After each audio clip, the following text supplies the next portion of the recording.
Ter connosco agora então uma palestra com o Rivelino. Eu gostava apenas de pedir algum silêncio na sala. Eu sei que vocês ainda estão a entrar e a encontrar os vossos lugares, mas para que pudéssemos ter um pequeno momento de oração.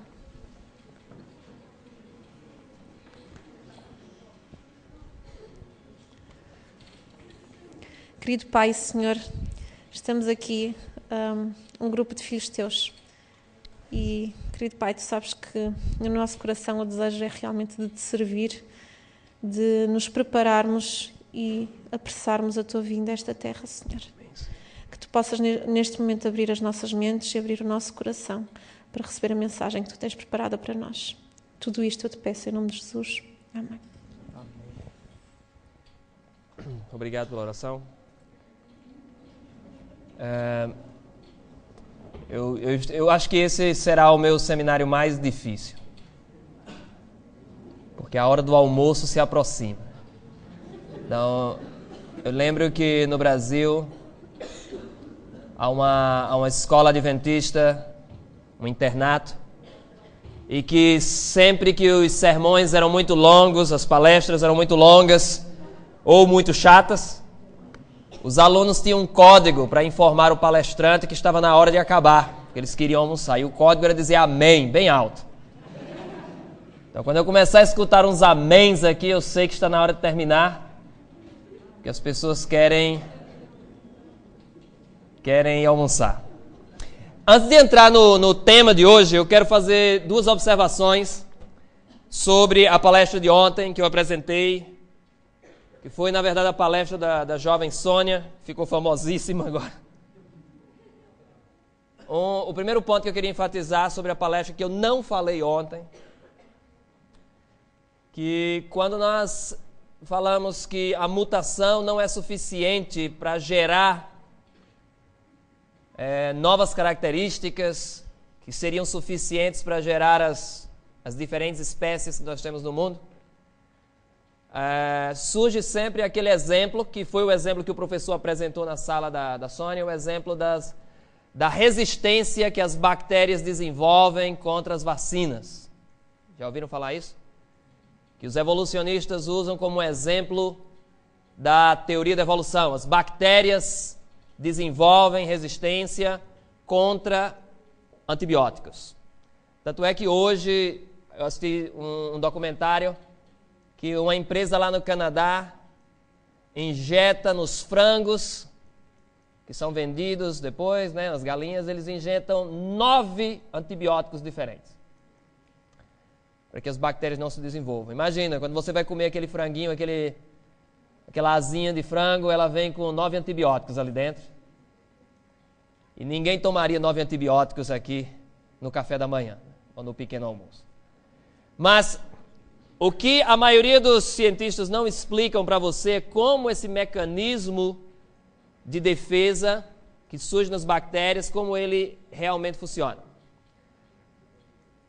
Um antibiótico, ele ataca uma determinada área, uma determinada parte de uma bactéria. O que acontece é que aquela bactéria, ou aquela geração de bactérias, elas perdem aquela determinada parte e, portanto, o antibiótico não funciona mais contra aquela bactéria, porque as próximas gerações nascem sem aquele pedaço do código da bactéria. Então, o antibiótico não funciona mais contra a bactéria. Ok? Por isso, você precisa de um segundo antibiótico. E assim continua, só que nós não temos 1 bilhão de antibióticos desenvolvidos ainda para que pudéssemos sempre aplicar. Ou seja, na verdade, o que está acontecendo com a bactéria, ela está reduzindo as suas informações para conseguir sobreviver na presença daquele antibiótico. Um exemplo claro disso, se eu desenvolvesse uma arma, se eu fosse para uma guerra, e a arma que eu desenvolvi era uma arma sonora. Eu tocava um som em que os soldados inimigos morriam ao escutarem essa música. Se a próxima geração de soldados inimigos fosse uma geração de soldados surdos, a minha arma funcionaria contra esses soldados? Não. Então, a resistência que as bactérias desenvolvem contra os antibióticos nada mais é do que uma diminuição das informações genéticas que ela possui. Esse é o primeiro comentário que eu gostaria de falar para vocês. Em outras palavras, não há um crescimento de informação, não há um enriquecimento da bactéria, na verdade há um empobrecimento do seu código genético para que ela possa sobreviver ali. O segundo ponto que eu queria ressaltar ainda sobre a palestra de ontem é que a Sônia, quando ela terminou sua palestra, ela conversou comigo depois e disse que estava triste porque praticamente nenhum aluno aceitou o que ela apresentou. Somente uma aluna chegou para ela e disse: olha, os teus argumentos fazem mais lógica do que os argumentos do professor. E eu queria dizer para a Sônia e para todos os jovens que várias vezes se sentem tristes e se sentem incapacitados nessa obra de pregar sobre a mensagem desse Deus e se sentem às vezes sobrecarregados das mensagens contrárias. Eu queria dizer para vocês, ontem quando eu entrei aqui, 3 jovens estavam na recepção, a Raquel, a Patrícia e a Vânia, e elas estavam recebendo todas as pessoas que entravam aqui no auditório.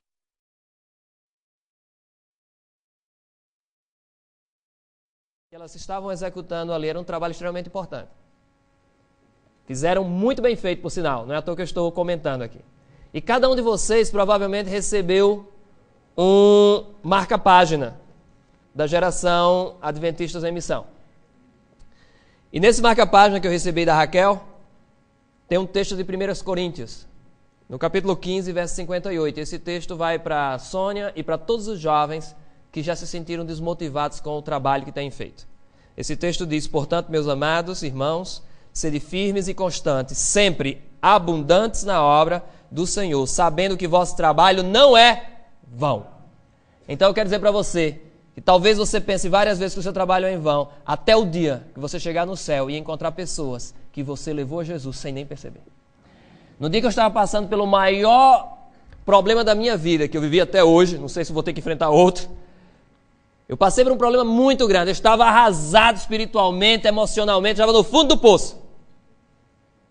E eu liguei o meu computador naquele dia. Sabe aqueles dias que você acorda e você diz: eu não tenho esperança de nada hoje? Quando eu estava realmente no fundo do poço. Então, quando eu abro o meu computador, tem uma mensagem. Um e-mail para mim, de uma jovem que eu não lembrava mais dela. E essa mensagem dizia o seguinte: Rivelina, eu nem sei até hoje como é que ela conseguiu o meu e-mail. Ela disse: Rivelino, você me deu um estudo bíblico há 15 anos atrás. E eu não lembrava desse estudo bíblico, nem da jovem. Rivelino, por 15 anos eu vivi com a mensagem que você me deu na minha cabeça, martelando todos os dias, dizendo que eu estava em cima do muro e deveria tomar uma decisão. Ela disse: Rivelino, eu estou escrevendo para você, para te dizer que eu pulei do muro, eu tomei a decisão e eu sou de Jesus agora. Então, 15 anos se passaram para aquela jovem tomar uma decisão de uma mensagem que eu nem lembrava que havia pregado. Então, eu quero que você saiba que a tua obra não é em vão. A mensagem de hoje que eu tenho para vocês se intitula A Moeda do Universo. E como eu vou falar de dinheiro e de moeda, eu vou começar contando um exemplo de um político brasileiro, porque o povo para entender de dinheiro. Então, político brasileiro chamado João Alves. Já morreu. O João Alves, ele, na época, no início da década de 90 no Brasil, o Brasil começou a passar por um processo de limpeza na política. A limpeza ainda continua, viu? E parece que vai demorar muito tempo. Mas começaram umas investigações entre os políticos brasileiros. E esse João Alves, o apelido dele era Anão do Orçamento. Porque na verdade era esse deputado e outros que formavam os 7 anões, porque eram todos baixinhos, e estavam roubando o dinheiro lá do Brasil.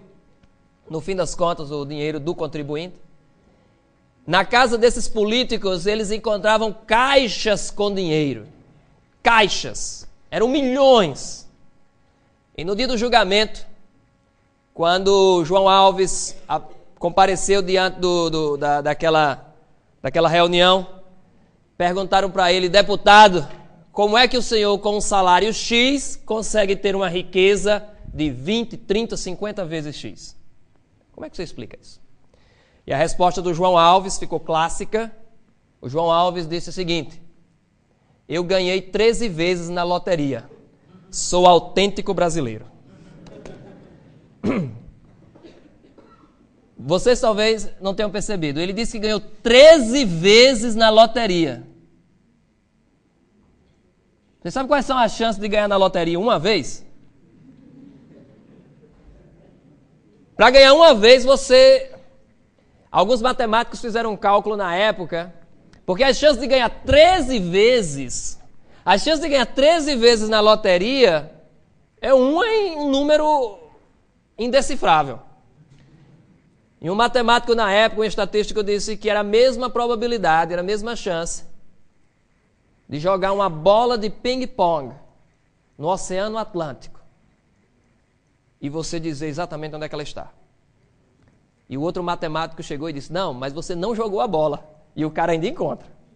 Então, as chances são impossíveis. E, obviamente, ninguém acreditou no João Alves. Obviamente, ninguém é tolo para acreditar que ele poderia ter ganho 13 vezes na loteria. Todos sabiam que ele havia conquistado aquela fortuna por meio do roubo. O problema para o João Alves é que o João Alves nunca tinha estudado teoria da evolução. Porque se ele tivesse estudado teoria da evolução, ele chegaria para os deputados e perguntaria: vocês acreditam na teoria da evolução? E os deputados brasileiros teriam que dizer sim, sim. Então ele falaria o seguinte: olha, eu assisti na palestra da Sônia que a chance de uma proteína com 300 aminoácidos de surgir por acaso é muito menor do que eu ganhar na loteria 13 vezes. Então por que vocês não acreditam em mim? Então esse é o primeiro ponto que eu queria trazer para vocês. É que, já que eu estou falando de dinheiro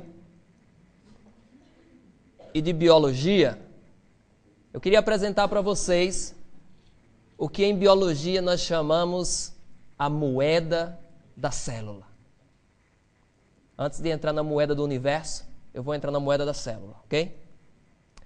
A moeda da célula, isso não é algo que eu inventei, isso é um termo comum entre biólogos. Os biólogos, eles conhecem essa expressão, a moeda da célula. Ela tem essa fórmula química e ela tem um nome um pouco comprido. O nome dela é isso daí. Mas os químicos e biólogos, eles reduziram esse nome para o trifosfato de adenosina, que foi depois reduzido novamente para o ATP. Em outras palavras, sempre que algum metabolismo ou qualquer coisa que ocorre dentro da célula, sempre que vai acontecer alguma coisa dentro da célula, é necessário se pagar com ATP, com essa molécula. Um exemplo: a célula quer transportar algum alimento para dentro dela. Quando o alimento chega na membrana celular, a membrana celular diz: cadê o ATP? Então você paga com ATP, a membrana se abre e a comida entra. É o que nós chamamos de moeda celular. E você pode procurar isso em qualquer livro de biologia, ele provavelmente comentará sobre essa questão, a importância da ATP. Em qualquer trabalho celular, a ATP está envolvida nesse mecanismo. E ao ler isso, eu fiquei me perguntando: será que haveria uma moeda para o universo? Algo que eu pudesse sair do planeta Terra e ir até Júpiter? Algo que eu pudesse utilizar nos céus? Será que há algo que eu precisaria ter em mãos para entrar dentro dos céus, para pagar, para passar nos portões dos céus, ou fazer viagens dentro do universo? E eu fiquei procurando os livros de física, eu fiquei procurando se de repente não era o campo magnético. Será que não era o campo gravitacional? Energia escura? O que é que eu poderia utilizar, o que é que eu poderia definir como a moeda do universo? Já que a moeda das células é o ATP, qual seria a moeda do universo? Qual seria aquilo que seria mais valioso em todo o universo? Procurei nos livros de física, não encontrei. E para minha surpresa, eu encontrei a resposta para essa pergunta num livro da Bíblia. A Bíblia diz qual é a moeda do universo. Gostaria de saber? Gostaria de descobrir isso também? Você tem curiosidade de saber qual é a moeda do universo? Eu encontro isso no livro de Mateus. No livro de Mateus, se você tem a tua Bíblia, no capítulo 4, dos versículos 8 e 9. Ali está descrito a moeda do universo. E você vai ficar surpreso. O que é ou qual é a moeda do universo? No livro de Mateus, no capítulo 4, os versículos 8 e 9, traz o seguinte texto. Novamente o diabo o levou a um monte muito alto e mostrou-lhe todos os reinos do mundo e a glória deles e disse-lhe, tudo isto te darei, se, prostrado, o diabo estava disposto a trocar tudo que ele possuía por uma coisa. Que coisa era essa? Adoração. A moeda do universo nada mais é do que adoração. Adoração é a coisa mais importante do universo. Adoração é algo que pode te transportar daqui para outro planeta. É algo que você vai encontrar em todos os níveis, tanto aqui como nos céus. Adoração. O diabo estava disposto a fazer tudo só para ter adoração. Depois de tentar Jesus de várias maneiras, ele chega à conclusão, ele abre o coração para Jesus e diz, Jesus, olha, eu te dou tudo, eu só quero uma coisa, me adore. E nesse momento, algum de vocês deve estar se perguntando assim, poxa vida, será que a Sônia não tem outra apresentação para dar para o Rivelino? Porque eu não estou entendendo nada. O que tem a ver adoração com biologia, com teoria da evolução? O que tem a ver? Essa apresentação que eu estou fazendo hoje para vocês é para explicar para vocês por que a teoria da evolução, mesmo com todos os seus problemas, ainda é aceita tão largamente, tão abertamente no meio científico e em várias áreas. Você vai entender hoje que tudo tem a ver com uma palavra, a adoração.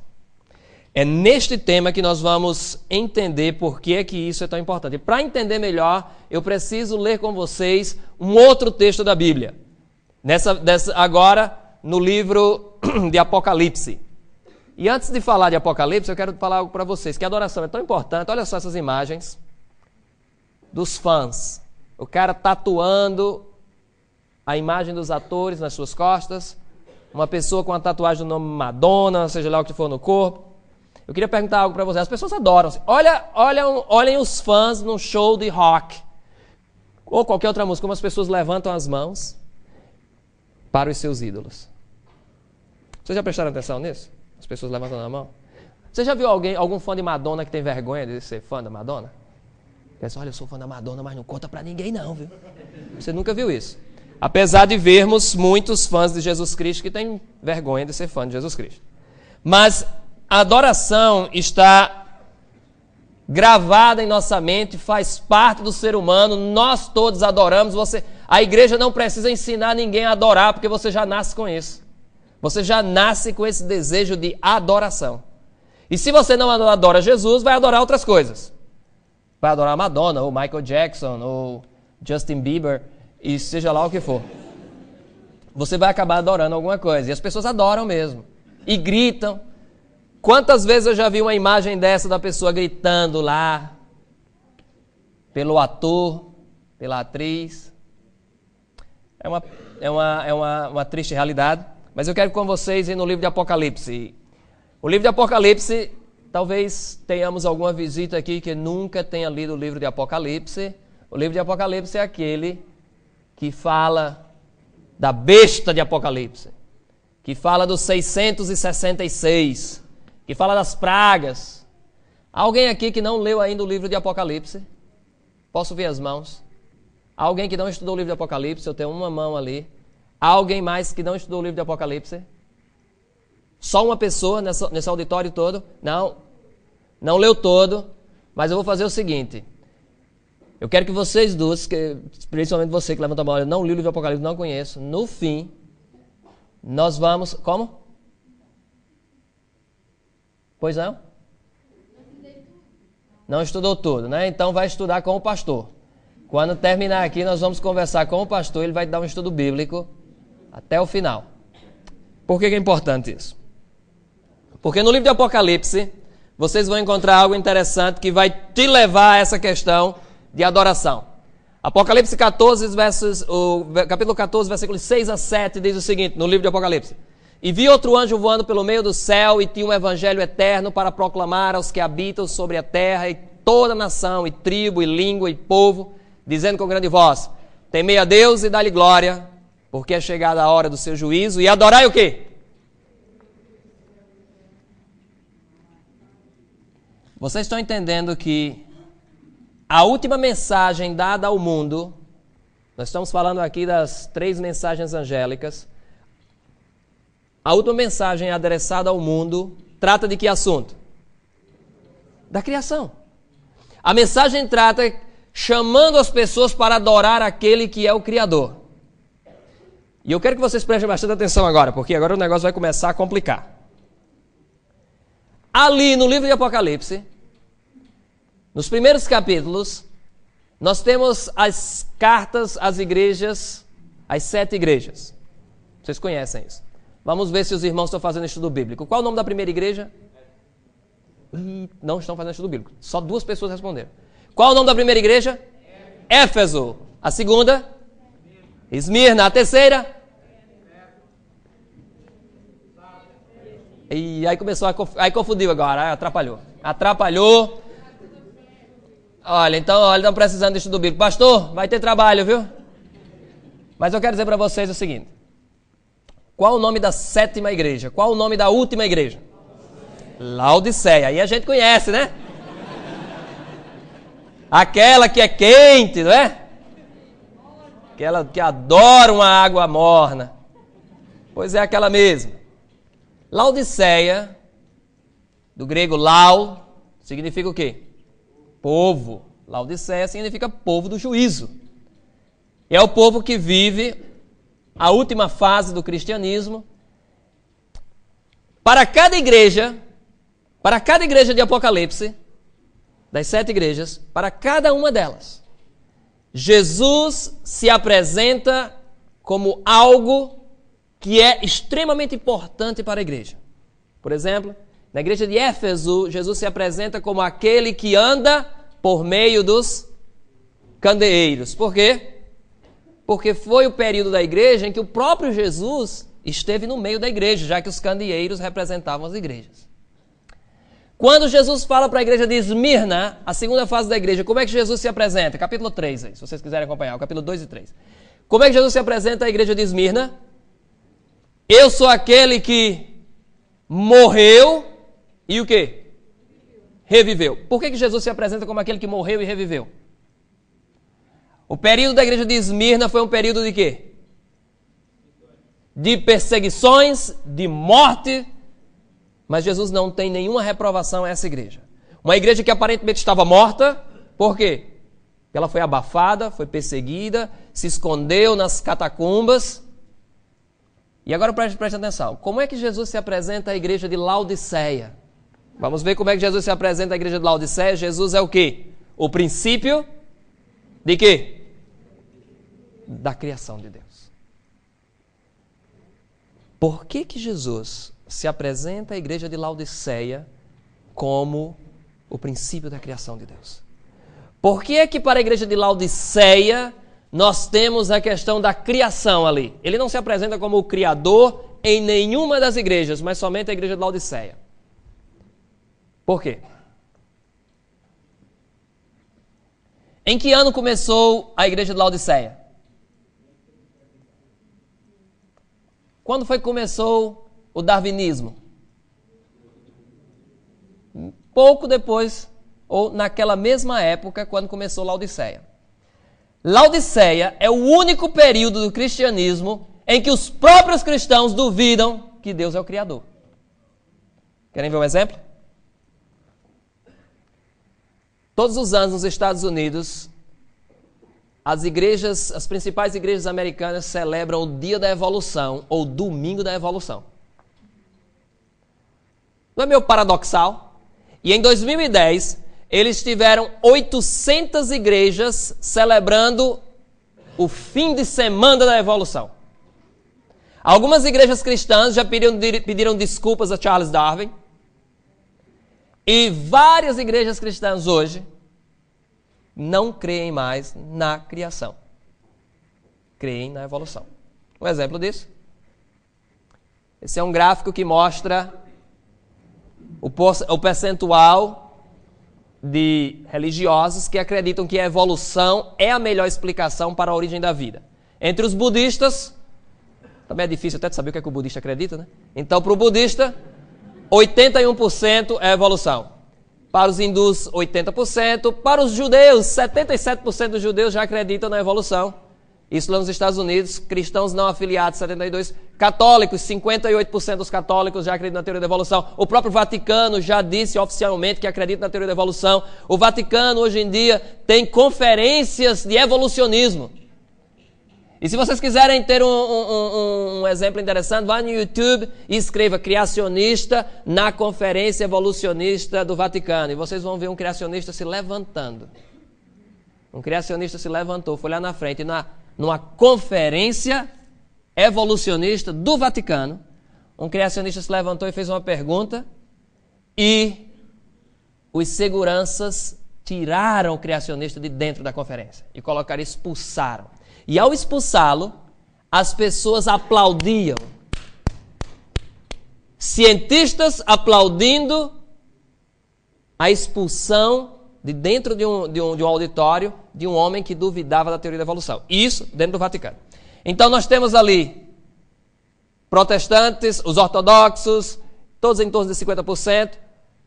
Os testemunhas de Jeová, 8% nos Estados Unidos. Eu acredito que os adventistas estão próximos dessa mesma estatística para os testemunhos de Jeová. O que acontecerá em breve é que a maioria das igrejas cristãs não acreditará mais na criação. Hoje, eu tenho vários amigos de inúmeras denominações religiosas dentro do cristianismo. Tenho vários amigos, ótimos amigos que são católicos, ótimos amigos que são batistas, presbiterianos. E eu posso falar para qualquer um deles, eu posso provar algo muito importante na Bíblia. Muito importante, que é essa questão que eu vou mostrar para vocês aqui. Lembra-te do dia do sábado para o santificar, porque em 6 dias fez o Senhor o céu e a terra e o mar e tudo que neles há.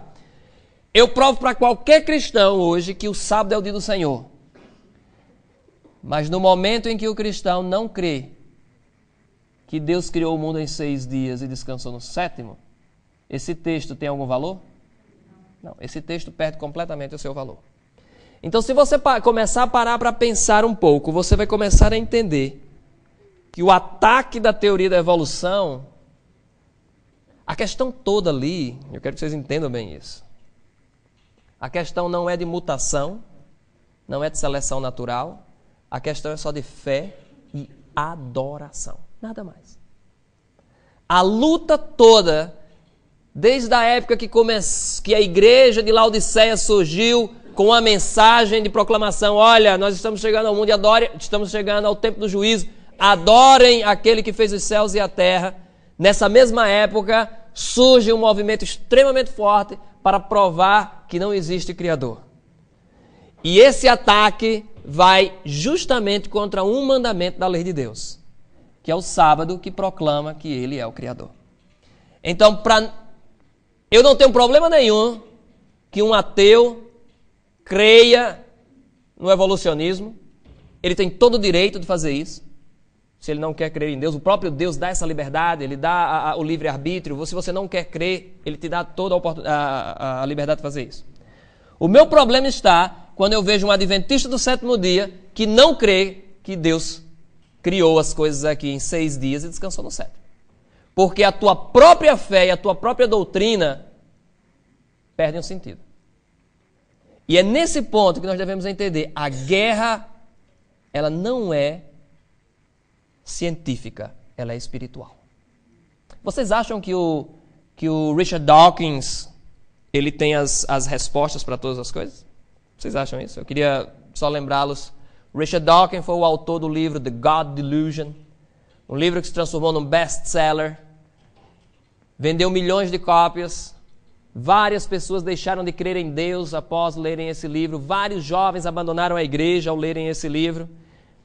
A TV, os jornais faziam propaganda desse livro, dizendo que o livro era genial, era maravilhoso, era uma libertação do pensamento, sobre o pensamento do cristianismo, das lendas da Bíblia. Esse livro fez um sucesso. O que a mídia não te diz é que a venda de Bíblias aumentou 120%. E o que a mídia também não te mostra, e eu te encorajo a fazer, é ler os livros que foram publicados para destruir o livro do Richard Dawkins. Eu te recomendo a conseguir qualquer um desses livros e ler. E você vai ver as falácias, as mentiras, os erros que o Richard Dawkins propaga e faz com que as pessoas assim creiam.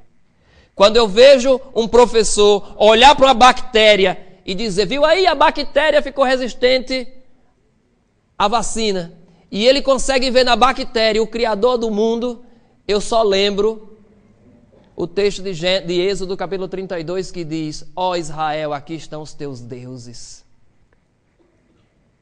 O povo está fabricando deuses, assim como os israelitas fabricavam deuses no passado para adorá-los. Hoje adoram uma bactéria, adoram um pedaço de osso, adoram o que for, para não adorar o Deus verdadeiro. Eu quero mostrar para vocês agora um vídeo do filme, uma parte do filme Expelled, No Intelligence Allowed. Se você não viu esse filme, eu te recomendo a conseguir uma cópia e assistir.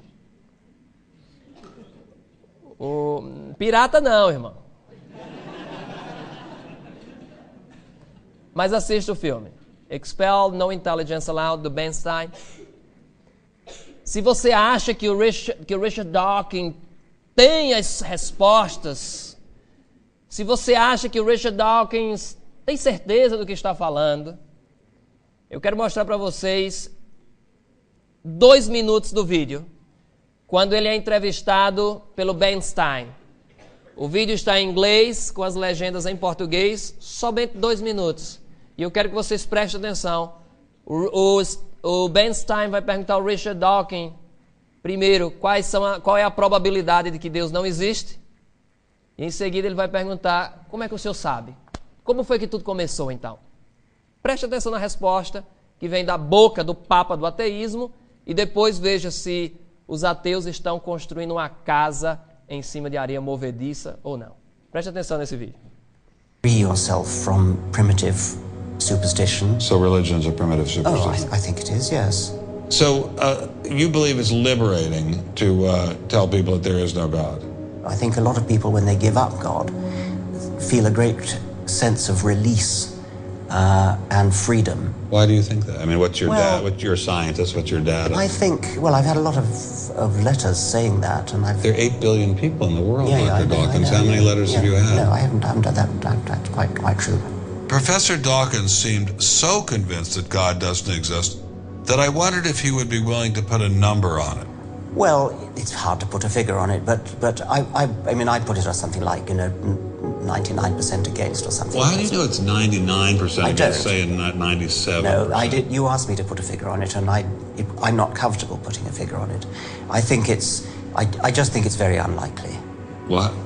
But you couldn't put a number on it. No, of course not. No. So it could be 49%. Well, it would be. I mean, I think it's unlikely, but it's quite far from 50%. How do you know? I don't know. I mean, I put an argument in the book. Well, then who did create the heavens and the earth? Why do you use the word who? You see, you immediately beg the question by using the word who. Well, then how did it get created? Well, by a very slow process. Well, how did it start? Nobody knows how it started.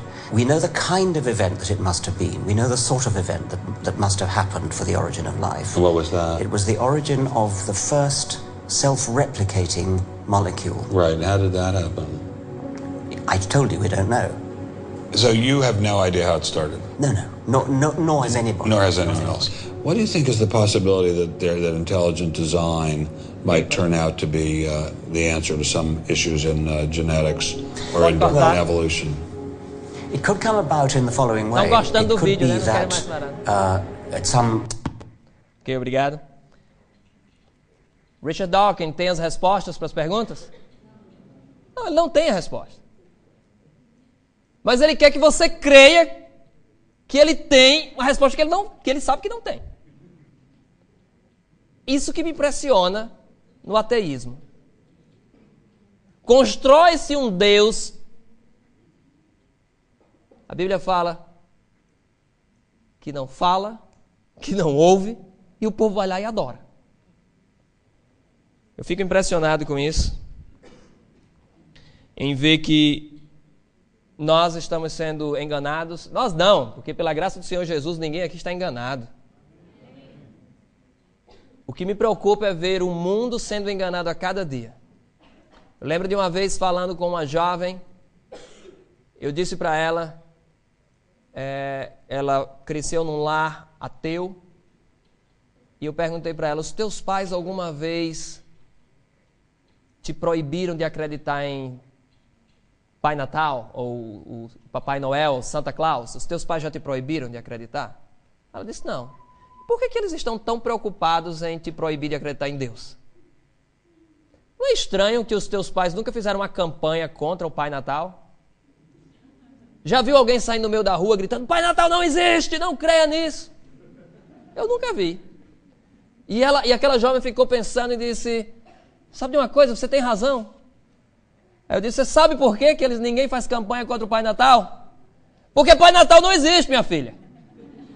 Mas contra Deus tem que fazer uma campanha grande. Porque você olha ao redor e Deus está ali. E a grande questão de todo o movimento que existe contra a criação é justamente para destruir ou remover a adoração daquele que merece toda adoração. O Richard Dawkins, no seu livro God Delusion, ele escreve os 10 mandamentos do ateu. Vocês sabiam disso? Por que ele iria escrever os 10 mandamentos? Qual é o desejo dele? E o quê? A contrafação. Ele quer ser adorado. E tem um blog de ateísmo, que eu achei bastante interessante isso, eu queria mostrar para vocês. Esse blog traz os 10 mandamentos do ateísmo. Estão ali os 10 mandamentos. E os mandamentos começam... É engraçado que ele não menciona a fonte, né? Do not do to others what you would not want them to do to you. Não faça aos outros que você não quer que façam a você. Ele não mostra a referência de onde é que ele tirou essa ideia, né? Ou seja, se fosse na Alemanha, ele ia perder o título dele, porque o ministro da Alemanha fez umas cópias na tese do doutorado, não mudou a referência, perdeu o emprego. O Richard Dawkins deveria perder o mesmo, porque ele está copiando coisas da Bíblia e não está mencionando. Aí aqui, ó, em todas as coisas, não cause mal a ninguém. Peraí, né, rapaz? Você está copiando as coisas da Bíblia? E aí ele diz que são os 10 mandamentos do ateísmo. Agora vem a parte interessante. Eu quero que vocês prestem atenção nisso. Jesus disse que nós deveríamos ser mansos como as pombas e espertos como as serpentes. Ninguém vai sair bobo daqui, não. Nós vamos sair daqui inteligentes. Olha só. Estão aqui os 10 mandamentos. E aí eu li os comentários. Eu gosto de ler os comentários. Uma vez eu dei uma palestra sobre o dilúvio, e amanhã talvez eu vou falar um pouco sobre isso. E havia saído uma notícia lá no Brasil, uma dessas revistas que tentam destruir a Bíblia. E essa revista trazia uma reportagem sobre o dilúvio e dizia que o dilúvio é um mito, é uma lenda. Que 40 dias de chuva não tem como alagar o planeta Terra. E aí eu gosto de ler os comentários. Aí tinha um comentário logo embaixo que dizia assim, São Paulo só precisa de 40 minutos. Então, eu achei o máximo. Então, eu gosto sempre de ler os comentários dos artigos, que sempre surgem gênios que vão lá e colocam alguma coisa. E eu li os comentários que estavam sobre esses 10 mandamentos. E os comentários foram super esclarecedores sobre o que é que vai por trás da teoria da evolução. Olha só. Primeiro foi o comentário de um jovem, provavelmente ateu, chamado Matt. E o Matt escreveu o seguinte: muito bom. Se todas as pessoas cumprissem esses mandamentos, o planeta Terra seria algo maravilhoso. Nossa! Aí vem um cristão, esses crentes são fogo, viu? Se metem em tudo que é canto. Por isso que eu digo, olha, Richard Dawkins, ele pensa que é inteligente. O Voltaire era muito mais inteligente que ele. Nietzsche era muito mais inteligente que ele. Tentaram de todo jeito destruir o cristianismo. E se você quiser visitar as tumbas do Voltaire e do Nietzsche, você pode, mas a de Jesus está vazia. Então não tem como vencer. Eles vão lutar, mas vão perder, porque a vitória nos é garantida. Depois do comentário do Matt, aí apareceu um crente, que o Matt diz que se todas as pessoas guardassem os 10 mandamentos do ateísmo, o mundo seria maravilhoso. Aí vem um crente, escreve o seguinte, ele repete o comentário do Matt, né, o Coops agora, e ele escreve: parece o mesmo efeito dos 10 mandamentos do cristão, não é verdade? Ou em outras palavras, se os crentes guardassem, ou se o mundo guardasse os 10 mandamentos, a vida era maravilhosa, meu amigo. Agora vem a parte mais interessante. O Matt responde o comentário do Coops. E eu quero que vocês prestem atenção.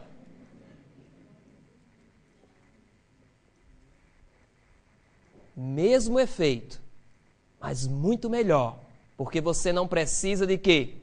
De nenhum amigo imaginário para fazer o quê? Para adorar. Você está entendendo que todo ponto se reduz a uma palavra: adoração, meu amigo. E toda a luta entre criacionismo e evolucionismo estão justamente nesse ponto: adoração. E no fim das contas, você adora quem você obedece. Se você quiser obedecer ao Richard Dawkins e seguir o que ele está dizendo para fazer, boa sorte. Agora saiba que no final você vai encontrar uma tumba e nada mais. Agora, se você quiser encontrar a vida eterna, você vai ter que adorar aquele que criou todas as coisas, que foi Jesus Cristo. Então, a luta toda, a luta se resume em uma palavra: adoração.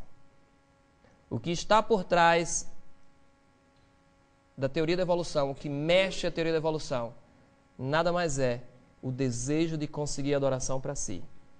E quem é que luta tanto para ter adoração no lugar de Deus? O que a Bíblia fala? O que o diabo fala lá no livro de Ezequiel? Subirei no mais alto dos montes, colocarei meu trono e serei o quê?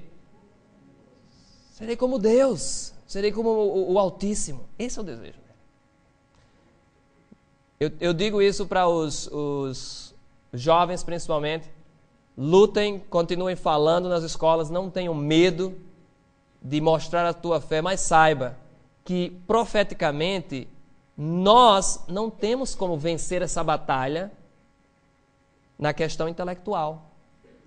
Não porque nós não sejamos mais inteligentes do que eles, mas é porque nós temos todo um sistema que luta por eles. E nós sabemos que nós estaremos em desvantagem nesse ponto. Porque no fim das contas, na verdade, a luta aqui não é intelectual, a luta nada mais é do que espiritual. E se você quiser lutar e vencer uma batalha espiritual, você tem que usar as armas espirituais. E eu queria encerrar essa palestra de hoje e convidar para as palestras de amanhã e depois de amanhã, onde eu vou entrar em outros aspectos da Bíblia e da questão científica. Eu queria encerrar mostrando um texto do livro de Hebreus. E eu quero que todo jovem guarde esse texto na cabeça, para quando você se sentir desanimado, quando você se sentir acuado, quando você... Vocês conhecem a palavra acuado? Ou é só lá em Mossoró, no Rio Grande do Norte, lá no Brasil que se usa? Acuado, ou seja, quando você se sentir com medo, quando você se sentir atacado, eu quero que você lembre desse verso e se levante e não dobre a cabeça. Eu quero que vocês lembrem desse texto de Hebreus. Hebreus, no capítulo 10.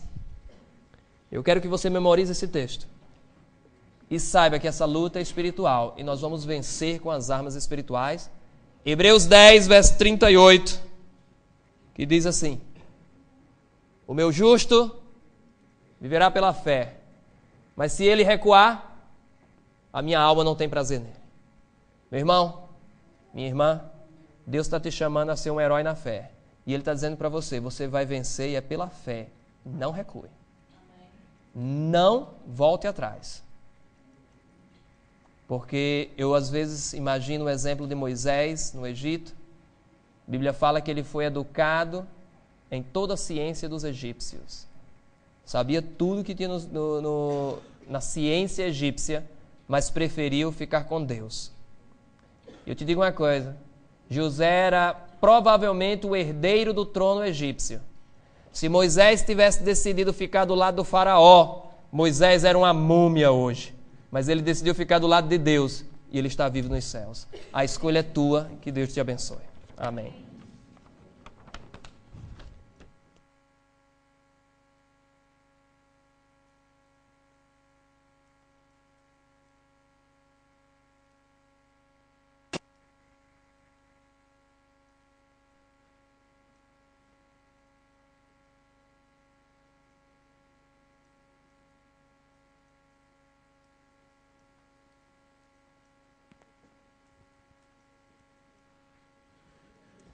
E para finalizarmos esta manhã de atividades, vamos cantar novamente de pé e com força o hino tema. Desta vez vamos entrar a tempo no coro, está bem?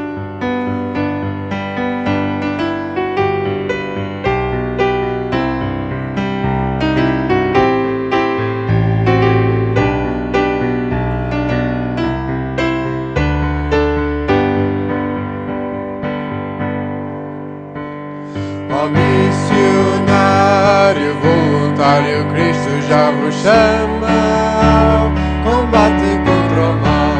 Milhões em trevas clamam por socorro e da mocidade de varonilidade. Ó mocidade adventista, vamos sair a trabalhar, salvar as almas que estão perdidas, levá-las ao celeste lar. Não há tarefa mais gloriosa que este Evangelho anunciar. Ó mocidade brava e ditosa, Jesus ordena trabalhar.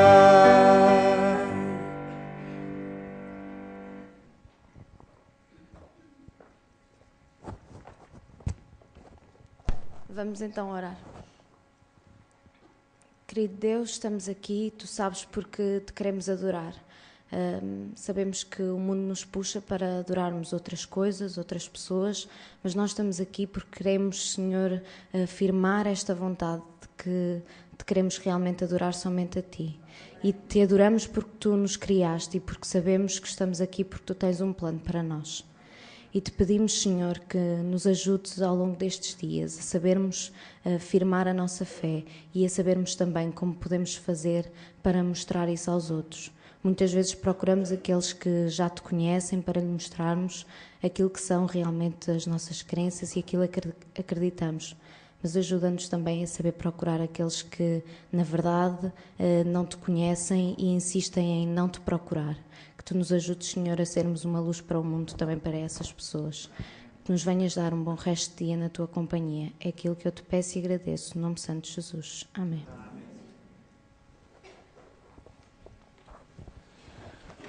Boa tarde, geração. Boa tarde. É bem tarde, não é? Rapidamente, só curtos anúncios relativamente aos próximos acontecimentos. Em primeiro lugar, antes que me esqueça, começam cada vez a surgir mais objetos. Ninguém está a dar por falta da carteira. Ali ao fundo, eu ia mandar, mas é muito longe, está bem? Depois vens ter que ir comigo, está bem? Também, alguém vai ficar sem auxiliar de jardim de infância. Vejam lá as coisas que se perdem. Alguém perdeu um auxiliar de jardim de infância? Venha ter comigo também no fim, está bem? Meus queridos amigos, o nosso programa de facto já está no final desta parte da manhã. Vamos agora rapidamente nos deslocarmos até à escola. Não esqueçam, vejam no vosso programa, às 15 horas nós vamos marcar um novo plenário aqui. Ok? Por isso, vamos pegar as nossas coisas com ânimo, vamos almoçar para às 15 horas e iniciarmos o programa da tarde, está bem? Até já.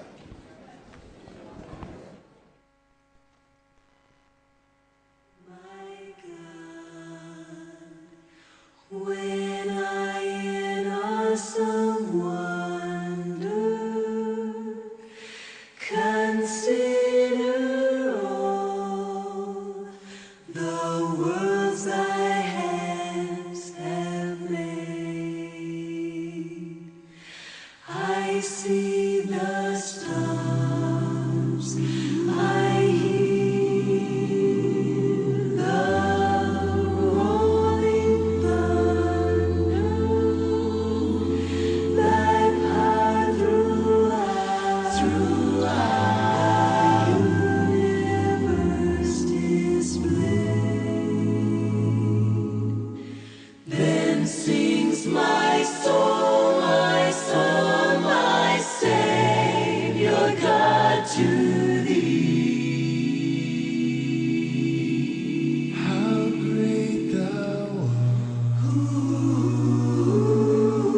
How great thou art! Then sings my soul, my Savior God to thee. How great thou art! Thou art, how great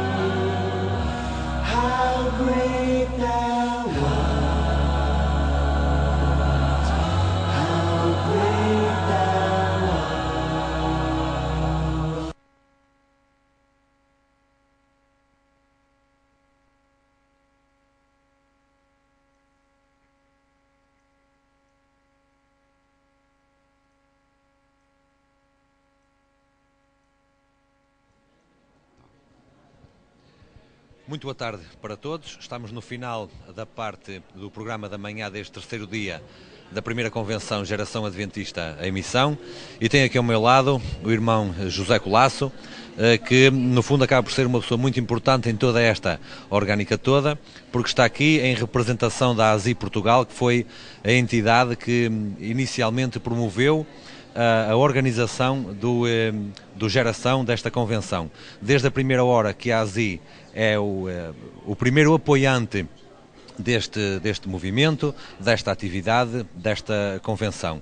E por isso eu gostaria de perguntar ao José Colasso, como participante, mas também como representante da ASI, a sua opinião, o que é que tem achado do programa e se vai de encontro à expectativa da ASI que tinham quando decidiram incentivar a criação do GYC em Portugal. Pessoalmente eu nunca tinha tido contacto com o GYC. Conhecia por ler, conhecia por ver na televisão, especialmente conhecia pelo testemunho de alguns de nós na direção da ASI que já têm participado no GOACI dos Estados Unidos. De maneira que eu vim aqui com toda a curiosidade, não é? Pronto, a missão da ASI é procurar incentivar eventos desta natureza, portanto tudo aquilo que sirva para levar a mensagem do Advento, e o que nós estamos aqui a ver é E especialmente eu fiquei maravilhado quando, durante a semana antes de vir para aqui, soube da adesão dos jovens. Portanto, isso já foi um fator adicional, um fator positivo que me encheu de alegria. E depois ver o entusiasmo com que as coisas estão, com que as pessoas estão a viver esta atividade, não é?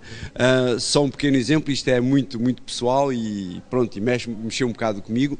O meu filho tem 14 anos, veio para ficar até hoje, para ir comigo hoje de regresso a casa. Acontece que o meu filho ontem pediu-me para ficar até o último dia e eu tive que fazer aqui arranjos de última hora para que ele possa ficar. E ele próprio está a sentir-se entusiasmado com toda esta atividade. O que nós estamos a ver aqui em termos das pessoas que estão a apresentar as palestras, das pessoas que estão a fazer os seminários, é alguma coisa que ajuda os jovens efetivamente a crescer em termos espirituais. Deixou de ser entretenimento, passou a ser coisa séria, passou a serem assuntos sérios, a ser uma motivação séria para o evangelismo. Desde esta questão de nós compreendermos, como o pastor Bor tem apresentado, esta questão de nós compreendermos a descida do Espírito Santo sobre nós, para podermos concluir o trabalho, o nosso envolvimento na oração, a maneira como nós podemos fazer trabalho dentro da universidade, a maneira como nós podemos fazer trabalho com um pequeno grupo. Tudo isso só ajuda a Igreja a crescer mais. Essa ia ser a minha segunda pergunta, acerca dos palestrantes, que são um dos pontos principais do programa. Temos passado bastante tempo aqui dentro da sala principal. Amanhã passaremos mais tempo do lado de fora, porque não é só estar aqui sentado a ouvir, o que é muito bom por si, mas ia-lhe perguntar, na sua opinião, até para desenvolver um bocadinho a última parte do comentário, o que é que acha que os palestrantes têm acrescentado ao espírito que se pretende na convenção? Como dizia há pouquinho o Rivelino, eu já assisti algumas vezes a algumas palestras deste assunto apresentados pelo Rivelino, e cada vez que eu venho assistir eu sinto mais entusiasmado em ver o nosso Deus Criador, o nosso Deus mantenedor do universo. Quer as palestras dele, que nos focalizam cada vez mais para a criação, para a adoração, quanto as palestras do pastor Bor, que nos levam a esta relação cada vez mais, uma relação espiritual cada vez maior. Eu já tive a oportunidade de assistir também há pouquinho à palestra sobre a oração em grupo, o ministério da oração. É isto que a Igreja precisa, é isto que a juventude da nossa Igreja precisa. Eu peço desculpa se eu não quero ofender ninguém, mas precisamos cada vez menos de acampamentos de entretenimento para mais atividades que façam crescer, façam levar a juventude para junto de Deus. E eu penso que as pessoas que vocês convidaram, e não posso deixar de incluir aqui também o Daniel Spencer, que para mim foi até certo ponto uma surpresa, porque eu conheço bem o Daniel de alguns 10 ou 12 anos atrás, e vê-lo desta maneira, para mim também é uma grata surpresa. O que acabou de dizer acaba por se comprovar um bocadinho com o feedback que temos tido aqui, não apenas na sala, mas nos corredores, em conversas até informais, acerca de como é que os jovens têm respondido à pergunta que eu coloquei, como têm apreciado os palestrantes e tudo mais. Sendo a ASI um parceiro privilegiado do Geração, e por aquilo que tem visto, deduzo que nos próximos anos temos uma obra para continuar. A ASI está sempre aberta a tudo aquilo que seja para fazer levar o Evangelho.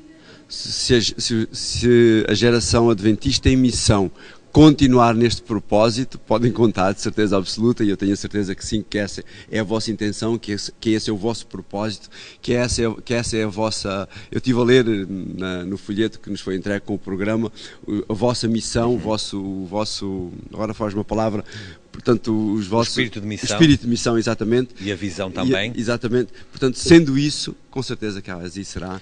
E não digo a ASI, porque a ASI, eu era para ter dito isso ontem, a ASI é simplesmente um canal para que a Igreja possa chegar a estes projetos. Porque esse é o desejo da Igreja, esse é o desejo de Deus, é que a Igreja cresça internamente, em termos espirituais, para depois crescer para fora, atraindo outros a si e estar preparada para o receber. Se quiserem conhecer mais acerca da ASI, podem facilmente procurar na página da internet da ASI Portugal, que encontram todas as informações e encontram também muitos projetos que a ASI tem contribuído e tem patrocinado ao longo dos últimos tempos. Neste momento vamos passar para o momento do almoço e depois, logo de seguida, à esquerda do player onde estão a assistir à transmissão, tem o programa da parte da tarde para poderem perceber quais serão os itens da parte da tarde e nos voltaremos a encontrar mais logo. Até breve.